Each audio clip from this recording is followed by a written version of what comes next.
Hello, hello, hello! Welcome back sa channel natin, and today pag-uusapan natin kung paano nyo mapapower up itong modems or routers nyo kapag brownout or kapag nawala ng kuryente. Ang pinakaunang solusyon, pinakamadali, power station. So, saksak nyo lang sa power station yung mga modems and routers nyo. May wifi na ulit kayo. Kahit mumurahing power station lang, kahit modified sine wave yan, gagana po yan sa modems nyo. Or kung may mas mahal kayong mga power station, ayan, pwede rin yan. Sasaksak nyo dito. Pero paano kung wala kayong power stations? Doon na papasok yung power banks. Pwede nyo pong pagganahin yung modems and routers nyo gamit lang yung mga power banks. Ayan. Paano nyo mapapagana yun? Obviously, hindi naman to pwedeng isaksak sa power bank. Ganito po yan. Pag tinignan nyo yung adapter ng mga modems and routers nyo, makikita nyo yung output. Ito, 12 volts, tapos 1 amp. Yun yung output niya. So, ibig sabihin, ang pumapasok dito ay 12 volts. So, kapag meron tayong 12 volts na power, pwede nating i-power dito. Paano tayo makakakuha ng 12 volts sa power bank natin? Kailangan nyo ng mga ganito, USB connectors. Ayan. So, meron tayo dito iba't ibang klase. Kasi marami pong klase na pwede kayong bilhin. Unahin natin yung pinakamura or pinaka-common na mabibili nyo.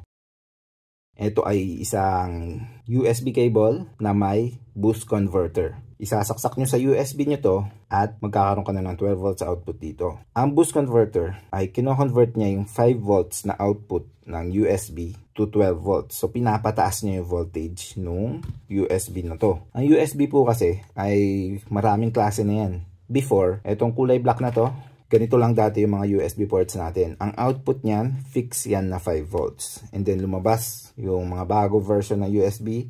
Like eto, meron ng QC 3.0 or Quick Charge, QC 2.0, QC 3.0. Ang kinaibahan nito, eto ay kaya niya mag-output ng mas mataas na voltage. Aside pa dito sa mga USB ports na to, meron pa tayong pwedeng gamitin na USB din dito. USB-C naman siya. Supported din kuminsan nito ang QC 3.0, pero kadalasan power delivery or PD na makikita nyo yung sinusupport nito. By default, 5 volts lang din yung output nito, pero kaya niyang maglabas din ng mas mataas na voltage. Parang QC 3.0 lang. So, bumalik tayo dun sa ating common na USB cable na USB converter. Pwede mo siyang isaksak dito sa mga USB ports sa Type A kahit sa QC 3.0 mo siya isaksak. Okay lang kasi kukunin niya lang yung 5 volts at mag-output siya ng 12 volts. Isasaksak nyo lang.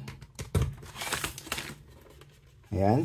And then, diretso na sa router nyo. Makikita nyo, ayan, umiilaw na. So, ganun lang siya kadali. So, pag meron ka ng power bank, basta meron ka nitong USB cable na ganito, pwede mo nang mapower yung inyong router. Ito rin pala ay yung katulad din ng boost cable. Kasi ang input, 5 volts, tapos ang output, eto, pag bibili ka nito, meron ka option na 9 volts or 12 volts. So, pwede ka mamili. Same lang din siya nito. Ayan. Ayan, ang power na. May ilaw. So, same lang din siya. Mas malaki lang yung parang pinaka-components niya dito. Para sa akin siguro, mas okay to. Kasi mas mataas yung power output nito kaysa dito sa maliit na to. Ang susunod ay yung USB cable para dito sa QC 3.0. Ayan, makikita niyo dito, may QC 3.0 siya. QC 3.0 din. Yung QC 3.0, ayan, mag-work lang siya sa USB ports na supported ang QC 3.0. Kapag may power bank kayo, kailangan nyo i-check kung QC 3.0 ba yung output nyo. Usually, kapag black yan, hindi yan QC 3.0. Kapag may mga kulay na ganito, supported niya yung QC 3.0. So, try natin yung ating QC 3.0 naman na cable. Ayan. Ayan. So, gumagana din siya. Try natin kapag sa normal na USB natin isasaksak. umiilaw din. O, umilaw pa rin. Check lang natin yung output. Kung 12 volts ba? Hindi, 5 volts lang. Malamang itong router natin ay nag-work sa 5 volts.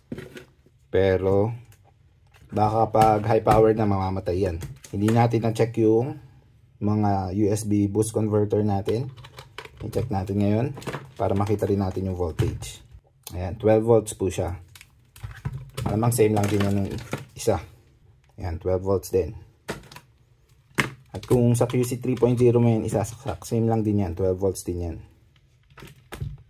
Ayan. Tapos meron pa tayo isa ulit na QC 3.0. So, right now, 5 volts yung nakikita nyo. Kasi etong USB cable na to, adjustable. Makikita nyo meron napipindot dito. So, pwede nyo pindutin yan, ma-adjust yan. Pwede nyo siyang iset hanggang, ang alam ko hanggang 15 to eh. Ayan. So, 12 volts na. Okay na yan. Try natin isaksak. Ayan. Now, kailan mo kailangan gamitin yung USB converter na ganito? Para po yan sa ibang router. Kasi hindi lahat na router 12 volts. Katulad nito, makita nyo, 5 volts. Lagi nyo titignan yung adapter niya na ganito. Makikita nyo doon kung ilang volts yung output. Ito, 5 volts.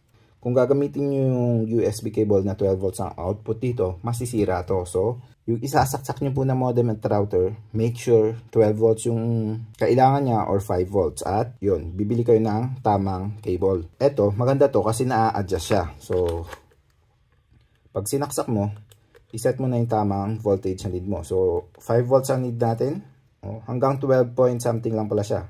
12.4 tapos pababa na ulit yung new voltage. Mahirap iset yung voltage. Kailangan mabilis ka kasi namamatay siya kapag walang load. And 5.5 pwede na.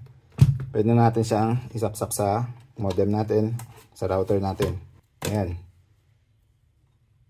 Ilaw na siya.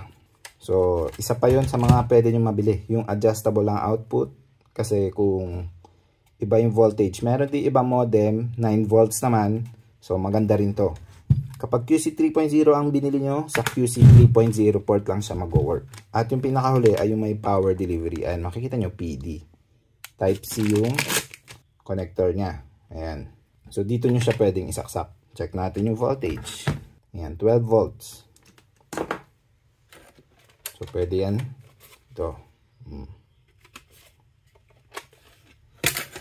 So, ganun po. Sa power bank lang, pwede nyo na ma-power yung modem router nyo. So, anong pinagkaiba ng mga to? Aside sa voltage, una, yung mas mura, yung mga USB boost cable. Usually, mahina lang ang output nito. Ito, 1 amp. Kasi malaki siya. Ito, makikita nyo malaki.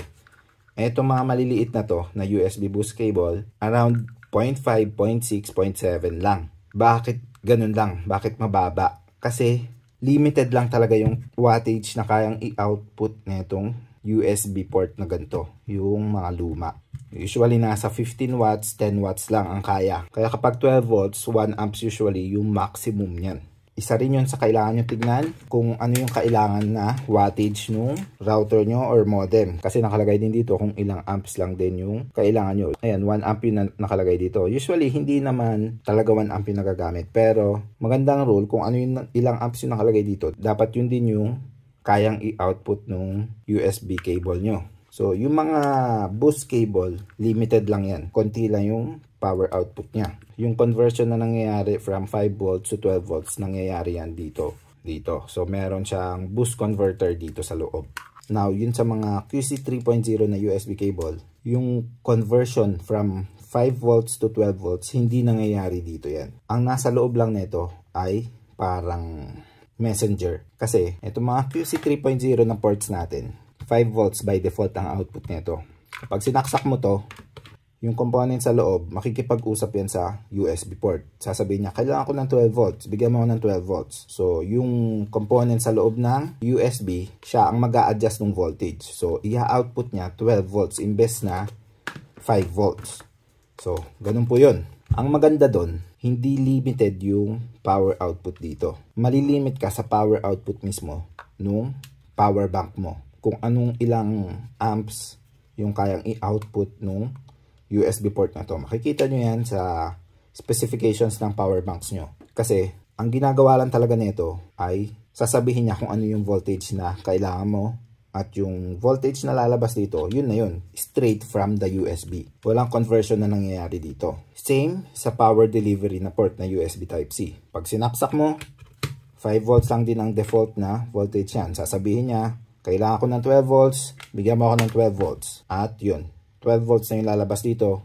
Yung conversion nangyayari sa power bank, sa USB, hindi sa cable. Yun yung maganda kasi for example, eto 65 watts ang kaya nitong USB-C. Ibig sabihin, etong cable na to kaya niyang mag-output ng 65 watts kasi straight yung 65 watts sa power bank mismo.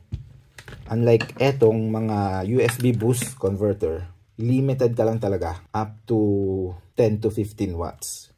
Yung mga ganito, mababa lang talaga yung output. Makikita nyo sa ibang reviews, namamatay yung router nila kasi ganito yung gamit nila. Possible na nabibitin yung router nila kasi hindi niya kayang i-output yung power na needed nung modem at router. Mararamdaman nyo rin kung minsan iinit to kasi dito nga nangyayari yung conversion, yung boost conversion ng voltage. So kung bibili kayo, ano ang magandang bilhin?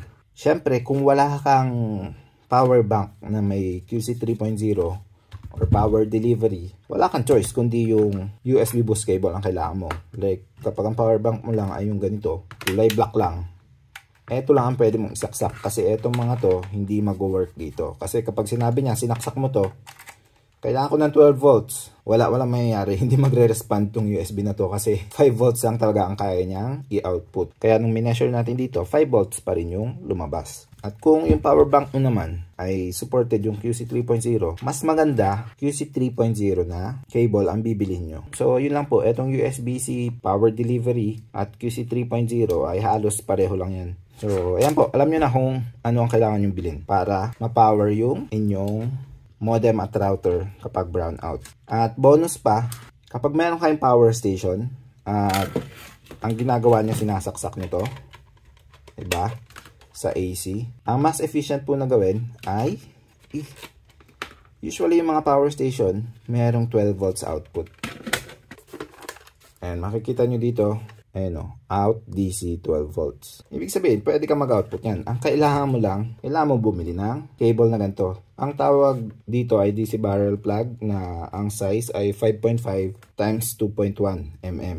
So, pwede kang bumili ng cables na ganito. May nabibiling ganito. Ilalagay ko po yung mga links sa mga to at etong cable na to sa description at sa pin comment below para kung gusto nyo bumili. Mail to mail lang.